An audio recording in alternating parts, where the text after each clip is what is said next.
নমস্কার বন্ধুরা, আমি অমৃতা। ওয়েলকাম জানাই অমৃতাস ব্লগ চ্যানেলে। আজকে আমি আপনাদের সাথে শেয়ার করে নেব পনির ভুর্জি রেসিপি। পনির ভুর্জি বানানোর জন্য প্রথমে পনিরটাকে বেশ ভালোভাবে গ্রাইন্ড করে নিতে হবে।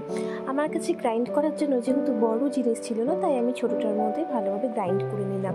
আর দুজনকার মতন পনির করলাম, তো তাই খুব একটা অসুবিধাও হয়নি। অল্প মতন পনিরটা যেন এইভাবে বেশ ছোট ছোট করে গ্রাইন্ড করা যায়, সেদিকে লক্ষ্য রাখবেন। বড় থাকলে খেতে ভালো লাগবে না।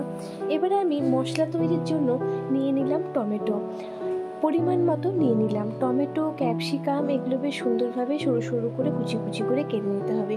এবারে আপনাকে দিতে হবে পরিমাণ মতো পেঁয়াজ, আদা এবং রসুন ও কাঁচা লঙ্কা। যেরকম পরিমাণে ঝাল খাবেন সেরকম পরিমাণে কাঁচা লঙ্কা ব্যবহার করবেন। আমি এখানে একটা লঙ্কা ব্যবহার করলাম, আর ব্যবহার করলাম একটা গোটা পেঁয়াজ। পেঁয়াজটাকেও ছোট ছোট করে কেটে নিলাম, রসুনটাকেও কেটে নিয়েছি। রসুন নিয়েছিলাম 2 কোয়া। এবারে আদাটাকে আমি পেস্ট করে নিলাম। আদাটা পেস্ট করে নিলে কি হয়, বেশ ভালোভাবে মিক্স হয়ে যায় সমস্তটার মধ্যে। আর আদা কুচি করে রাখলে চট করে অতটা পেস্ট গলে না মশলার মধ্যে। এবারে ফ্রাইং প্যানটা বসিয়ে দিলাম ওভেনে।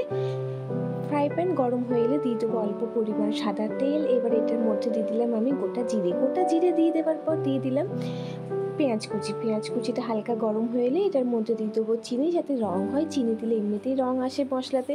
এবারে আমি দিয়ে দিলাম আদা কুচি, রসুন কুচি দিয়ে দেওয়ার পর ভালোভাবে হালকাভাবে নেড়ে নেবেন।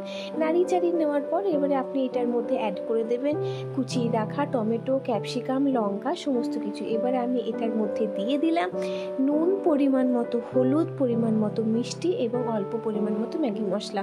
অন্য মশলাতে খুব একটা টেস্ট হয় না, আমি এখানে তাই ব্যবহার করলাম ম্যাগি মশলা। মশলা থেকে যেই তেল ছাড়বে সেই আপনি এটার মধ্যে গ্রাইন্ড করে রাখা পনিরটাকে দিয়ে দেবেন।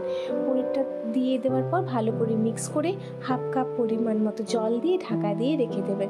যখন পনিরটার থেকে তেল ছাড়বে তখন বুঝে নেবেন যে আপনার পনির ভুর্জি রেডি। আর যেহেতু এটা রুটি দিয়ে খাওয়ার রেসিপি, তাই আমার মনে হয় এই থিকনেসটাই ভালো লাগে। আপনারা অবশ্যই বাড়িতে ট্রাই করুন এবং কমেন্টে জানাবেন কেমন হয়েছে খেতে।